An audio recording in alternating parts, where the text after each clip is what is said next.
Horizontal reservation గురించి బయట ఒక తప్పుడు ప్రచారం అయితే జరుగుతుంది. హారిజాంటల్ రిజర్వేషన్ అమలు చేస్తే మహిళలకు అన్యాయం జరుగుతుంది. వర్టికల్ రిజర్వేషన్ అమలు చేస్తే పురుషులకు 100% అన్యాయం జరుగుతుంది. ఫ్రెండ్స్, నిన్న మనం వర్టికల్ హారిజాంటల్కి సంబంధించి గురుకుల బోర్డు మీద హారిజాంటల్ రిజర్వేషన్ కేసు అయితే ఉంది. అది హియరింగ్ నడుస్తుంది. సో నిన్న మళ్ళీ వాయిదా పడడం జరిగింది. ఆ వీడియో చేసి దాని కింద చాలామంది కామెంట్ చేస్తూ ఉన్నారు.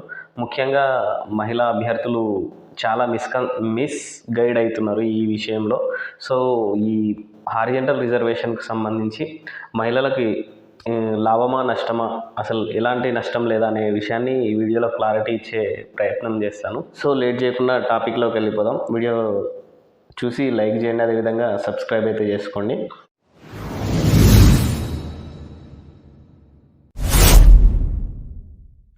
బేసిక్గా భారతదేశం కానీ తెలంగాణ కానీ ప్యాట్రియార్కల్ సొసైటీ అంటే పితృస్వామ్య కుటుంబ వ్యవస్థ గల దేశం లేదా రాష్ట్రం. సో అలాంటి దేశంలోనే పురుషులకు ప్రభుత్వ ఉద్యోగం సంపాదించాలంటే కత్తి మీద సాములా తయారైంది. ఒక 100 మంది పురుషుల్లో కేవలం 2 లేదా 3 మాత్రమే ప్రభుత్వ ఉద్యోగం సంపాదిస్తున్నారు అని తెలిసినా సరే ప్రభుత్వ ఉద్యోగానికి ప్రిపేర్ అవుతున్నారు. చూడు మగాళ్ళు, మీకు జోహార్లు. ఆ ధైర్యాన్ని మనం మెచ్చుకోవచ్చు. మహిళలు ముఖ్యంగా హారిజాంటల్ రిజర్వేషన్ గురించి తెలుసుకోవాల్సిన విషయాల గురించి ఒకసారి క్లారిటీ ఇచ్చే ప్రయత్నం చేస్తాను. So I'm not against to మహిళా అభ్యర్థులకు నేను వ్యతిరేకం కాదు, అదేవిధంగా పురుష అభ్యర్థులకు వ్యతిరేకం కాదు. జస్ట్ గ్రౌండ్ రియాలిటీ ఏంది అనేది చెప్పే ప్రయత్నం అయితే చేస్తాను. So first thing, horizontal reservation apply చేసే మహిళలకు అన్యాయం జరుగుతుంది అనేది పెద్ద తప్పు. అసలు మహిళలకు అన్యాయం అనేది జరగదు. ఫస్ట్ థింగ్ ఇది గుర్తుపెట్టుకోండి. ఇంకొక మిస్గైడ్ చేస్తున్న విషయం ఏంటంటే, గర్ల్స్ కాలేజీలు కానీ గర్ల్స్ స్కూల్స్ కానీ ఉన్నాయి కదా గురుకులాల్లో, వాటిలో కూడా పురుషులకు ఇస్తారు హారిజాంటల్ రిజర్వేషన్ అప్లై చేస్తే అని ఒక ప్రచారం అయితే జరుగుతుంది. ఇది 100% కాదు, 200% రాంగ్. హారిజాంటల్ రిజర్వేషన్ అనేది, ఆ కేసు అనేది కేవలం జనరల్ గురుకులాలకు సంబంధించింది మాత్రమే. అదేవిధంగా బయట ఉన్న మిగతా రిక్రూట్మెంట్కి సంబంధించిన కేసు అయితే మహిళా గురుకులాల్లో పురుషులకు ఇవ్వాలి అనే ప్రస్తావన ఆ కేసులో లేదు. మహిళా గురుకులాలు, గర్ల్స్ గురుకులాలు అనుకున్నా సరే వాటిలో 100% మహిళలకే కేటాయించడం జరుగుతుంది. సపరేట్ జీవోస్ కూడా ఉన్నాయి వాటికి. దాన్ని ఎవరు ఛాలెంజ్ చేయలేదు. ముఖ్యంగా హారిజాంటల్ రిజర్వేషన్కి ఆ మహిళా గురుకులాలకు కేసుకి ఎలాంటి సంబంధం లేదు. ఇది మీరు క్లారిటీగా గుర్తుపెట్టుకోండి. ఈ విషయాన్ని మీరు దృష్టిలో పెట్టుకొని మహిళా గురుకులాల్లో కూడా పురుషులు వస్తారేమో అనే భయంతో మీరు బేజారైపోతున్నారు.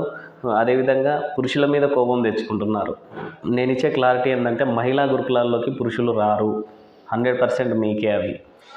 ఆ తర్వాత నెక్స్ట్ జనరల్ గురుకులాలు అంటారు కదా. జనరల్ అంటే బాయ్స్ ఇన్స్టిట్యూషన్స్ ఉన్నాయి కదా, కాలేజీలు కానీ స్కూళ్ళు కానీ. జనరల్ ఇన్స్టిట్యూషన్లో కూడా మీకు 33% రిజర్వేషన్ అనేది కేటాయించడం జరుగుతుంది. ఎప్పుడు హారిజాంటల్ రిజర్వేషన్ అమలు చేసినప్పుడు మీకు 33% రిజర్వేషన్ అనేది ఖచ్చితంగా మీకు అమలు చేయబడుతుంది. ఒక 100 పోస్టులు ఉంటే అందులో 33 మీకు ప్రత్యేకంగా కేటాయిస్తారు, అది హారిజాంటల్ రిజర్వేషన్ ఉన్నప్పుడు. ఆ తర్వాత మీకు కస్తూర్బాలో కూడా 100% మీకే కేటాయించడం జరిగింది. అక్కడ కూడా మీరే 100% ఉద్యోగం సంపాదించే అవకాశం ఉంది. ఈ గురుకులాలే కాకుండా మిగతా ఏ ఇన్స్టిట్యూషన్స్ తీసుకున్నా, ఎలాంటి రిక్రూట్మెంట్ తీసుకున్నా, గవర్నమెంట్ రిక్రూట్మెంట్ తీసుకున్నా, దానిలో హారిజాంటల్ రిజర్వేషన్ అప్లై చేస్తే మీకు ఖచ్చితంగా 33.3% రిజర్వేషన్ అయితే ఖచ్చితంగా అమలు చేయడం జరుగుతుంది. సో నాకు తెలిసి మీకు ఒక క్లారిటీ వచ్చింది అనుకుంటున్నాను. దీన్ని మీకు బాగా అర్థం చేసుకోవాలంటే, పురుషులు పడుతున్న బాధని అర్థం చేసుకోవాలంటే మీకు ఒక చిన్న స్టోరీ ద్వారా నేను చెప్పదలుచుకున్నాను. ఒక ఫ్యామిలీ ఉంది. ఆ ఫ్యామిలీలో ఒక బ్రదర్ అండ్ సిస్టర్ ఉన్నారు. వాళ్ళిద్దరూ మంచిగానే చదువుకున్నారు, గ్రాడ్యుయేషన్ వరకు చదివారు, ప్రభుత్వ ఉద్యోగానికి ప్రిపేర్ అవుతున్నారు. ఇద్దరు బాగానే చదువుతున్నారు, ప్రిపేర్ అయ్యారు, నోటిఫికేషన్లు వచ్చినాయి. ఈ వర్టికల్ హారిజాంటల్ రిజర్వేషన్లు ఇవేవి వాళ్ళ మైండ్లో లేవు. ప్రిపేర్ అయ్యారు, ఎగ్జామ్ రాసారు. కీ చూసుకున్న తర్వాత బ్రదర్కి ఏమో 100కు 92 మార్క్స్ వస్తున్నాయి. సో ఫ్యామిలీ మొత్తం ఫుల్ హ్యాపీ. ఎందుకంటే ఒక ఫ్యామిలీలో అందరూ కోరుకునేది, ఆ ఫ్యామిలీలో ఉన్న పురుషుడు ఎవరైతే ఉంటాడో వాళ్ళ కొడుకు కానీ అన్న తమ్ముడు ఎవరు ఉంటారో వాళ్ళు వాళ్ళు సెటిల్ కావాలని కోరుకుంటారు ఫస్ట్. సో అబ్బాయికి 92 మార్కులు వచ్చినాయి, వాళ్ళ అమ్మ నాన్న హ్యాపీ, వాళ్ళ సిస్టర్ కూడా ఫుల్ హ్యాపీ. వాళ్ళ సిస్టర్కి ఏమో 100కి 45 మార్కులు వచ్చినాయి. సో ఆమె కొద్దిగా డిసప్పాయింటెడ్గా ఉంది, నాకు తక్కువ మార్కులు వచ్చినాయి, జాబ్ రాదని బాధలో ఉంది. అయినా సరే వాళ్ళ బ్రదర్కి జాబ్ వస్తుందనే హ్యాపీనెస్తోనే ఉంది. ఎందుకంటే వాళ్ళ ఫ్యామిలీలో వాళ్ళందరూ కోరుకున్నది వాళ్ళ బ్రదర్కి జాబ్ రావాలని కోరుకున్నారు.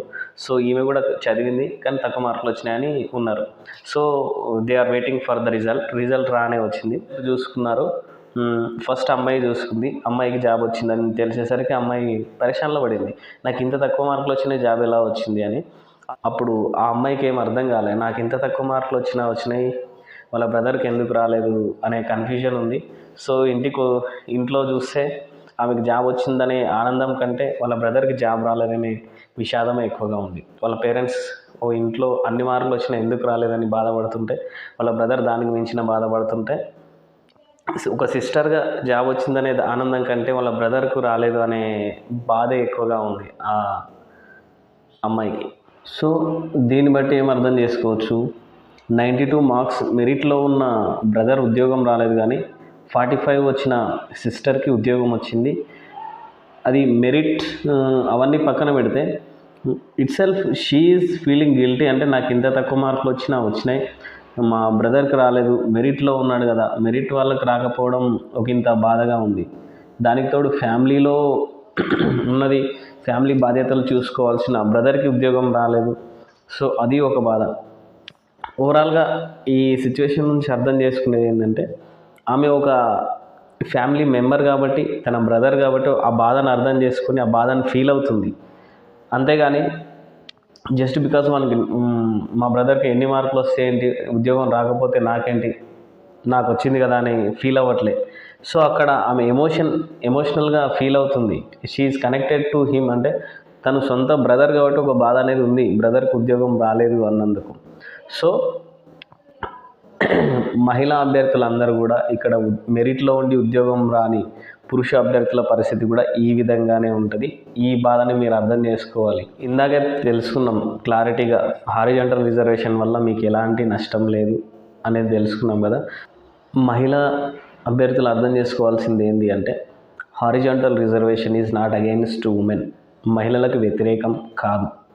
ఇంకోటి, హారిజాంటల్ వల్ల ఓన్లీ 33 పోస్టులు మాత్రమే మాకు వస్తాయి అనుకుంటే అది కూడా పొరపాటే. ఇంకోటి ఏంటంటే 33 పోస్టులు మీకు ఖచ్చితంగా ఉంటాయి, మిగతా 66 పోస్టుల్లో కూడా మీరు ఖచ్చితంగా సెలెక్ట్ కావచ్చు. ఆ 66 అనేవి మెరిట్ బేస్డ్ తీసుకుంటారు. సో ఉమెన్ మెరిట్లో ఉన్న వాళ్ళందరూ మెరిట్లో వెళ్ళిపోతే మిగిలిన అప్పుడు కూడా ఉమెన్ ఎవరు సెలెక్ట్ కాలేదంటే 33 మీకు ఆల్రెడీ కేటాయిస్తారు. దీన్ని మహిళా అభ్యర్థులు, కాంపిటేటివ్ ప్రిపేర్ అయ్యే అభ్యర్థులు ఈ హారిజాంటల్ రిజర్వేషన్ వల్ల, ఈ హారిజాంటల్ వర్టికల్ రిజర్వేషన్ని దృష్టిలో పెట్టుకొని దాన్ని ఏదో స్త్రీలకి పురుషులకి మధ్య జరుగుతున్న యుద్ధంలా దాన్ని చిత్రీకరించే ప్రయత్నం చేస్తున్నారు. సో కొంచెం ఒకసారి మానవతా దృక్పథంతో ఆలోచించండి. మీ ఇంట్లో ఉన్న మీరు ఒక అమ్మల, అక్కల, చెల్లిలా ఆలోచించి మీ ఇంట్లో ఉన్న ఒక పురుష అభ్యర్థి ఇట్లా ఇందాక చెప్పిన ఎగ్జాంపుల్లో లాగా బాధపడుతుంటే మీరు ఎలా రియాక్ట్ అవుతారో ఇప్పుడు కూడా అలాగే ఆలోచించే ప్రయత్నం చేస్తే మీకు గ్రౌండ్ రియాలిటీ అనేది అర్థమవుతుంది. ఒక పురుష అభ్యర్థి ఆవేదన అనేది అర్థం చేసుకునే ప్రయత్నం చేయండి. కొంతమంది అంటున్నారు జెండర్ ఈక్వాలిటీ కావాలి, జెండర్ ఈక్వాలిటీ అంటే పురుషులు మహిళలు సమానం, వాళ్ళు జాబులు చేస్తున్నప్పుడు మేమెందుకు చేయకూడదు, మాకు అవకాశం ఉంది కదా, ఇప్పుడు వర్టికల్ వల్ల మాకు స్పెషల్ రిజర్వేషన్ ఇస్తున్నారు, దాన్ని మీరు ఎందుకు అడ్డుకుంటున్నారు అని అంటున్నారు. ఈక్వాలిటీ అంటే ఏంటండి, ఒక్కసారి సూటిగా అడిగే ప్రయత్నం చేస్తున్నా. ఇది మీకు కొద్దిగా ర్యాష్గా అంటే హార్డ్గా అనిపించచ్చు. హార్డ్ రియాలిటీ తెలుసుకునే ప్రయత్నం చేయండి. 85% పోస్టులు మహిళలకు కేటాయించి మిగిలిన 15% పురుషులకు, అంటే అది కూడా పురుషులకు కాదు, జనరల్ 15% అనేవి జనరల్ పోస్టులు, అంటే అందులో కూడా మహిళలు వచ్చే అవకాశం ఉంది మెరిట్లో ఉంటే కనుక. అంటే 85% ఉమెన్కి కేటాయించి 15% కూడా పురుషులకు కేటాయించకపోవడం మీ దృష్టిలో జెండర్ ఈక్వాలిటీ అనిపించుకుంటుందా? పురుషులకు స్త్రీలకు మధ్య సమానత్వం ఉందని మీరు అంటారా? సో ఒక్కసారి మానవతా దృక్పథంతో ఆలోచించండి. అక్కలు, చెల్లెళ్ళు మీరందరూ, ఇది మీకు వ్యతిరేకం కాదు, మీ మీద పురుషులు చేస్తున్న పోరాటము కాదు, అది గవర్నమెంట్ మిస్టేక్. గవర్నమెంట్ చేసిన మిస్టేక్ వల్ల స్త్రీలు పురుషులు పోట్లాడుకునే పరిస్థితి నేడు ఏర్పడింది. సో ఈ విషయాన్ని గవర్నమెంట్ ఎంత తొందరగా పరిష్కరిస్తే అంత బాగుంటుంది. ఇంకోటి, చాలామంది గురుకుల రిజల్ట్ కోసం అయితే వెయిట్ చేస్తూ ఉన్నారు. కొంతమంది మెజారిటీ ఉమెన్ ఆల్రెడీ సిచ్యువేషన్ అర్థం చేసుకున్నారు. They are not against horizontal reservation. అందరు కోరుకుంటున్నది ఒకటే, ఆ హారిజంటల్ రిజర్వేషన్ కానీ వర్టికల్ కానీ ఏదో ఒకటి తొందరగా డిసైడ్ చేసి రిజల్ట్ ఇవ్వాలని కోరుకుంటున్నారు. నిన్న వీడియోలో చాలామంది కామెంట్ చేస్తున్నారు, రిజల్ట్ రావాలంటే మళ్ళీ ఆత్మహత్యలు చేసుకోవాలేమో అని. ఆత్మహత్యల దగ్గర ఎందుకు వెళ్తారు ఫ్రెండ్స్? అంత డెప్త్గా ఆలోచించకండి. Be positive. కేసు తొందరగా అయిపోవాలని కోరుకోండి. కేసు అయిపోతుంది, రిజల్ట్ వస్తుంది, అంతా పాజిటివ్గా జరగాలని కోరుకోండి. All the very best. ఎవరికైనా బాధ కలిగించి ఉంటే సారీ ఫ్రెండ్స్. జస్ట్ ఉన్నది ఏంది ఫ్యాక్ట్ అనేది తెలియజేసే ప్రయత్నం చేశాను. సో మీకున్న మిస్కన్సెప్షన్ని తొలగించే ప్రయత్నం చేశాను. పురుషులకు ఫేవర్ కాదు, అదేవిధంగా మహిళలకు వ్యతిరేకం కాదు. సో జస్ట్ న్యూట్రల్గా ఉండి ఒక గ్రౌండ్ రియాలిటీ చెప్పే ప్రయత్నం చేశాను. సో దీని గురించి మీరు ఏమనుకుంటున్నారో కింద కామెంట్ చేయండి. అదేవిధంగా ఈ వీడియోని మీ ఫ్రెండ్స్తో షేర్ చేయండి. All the very best.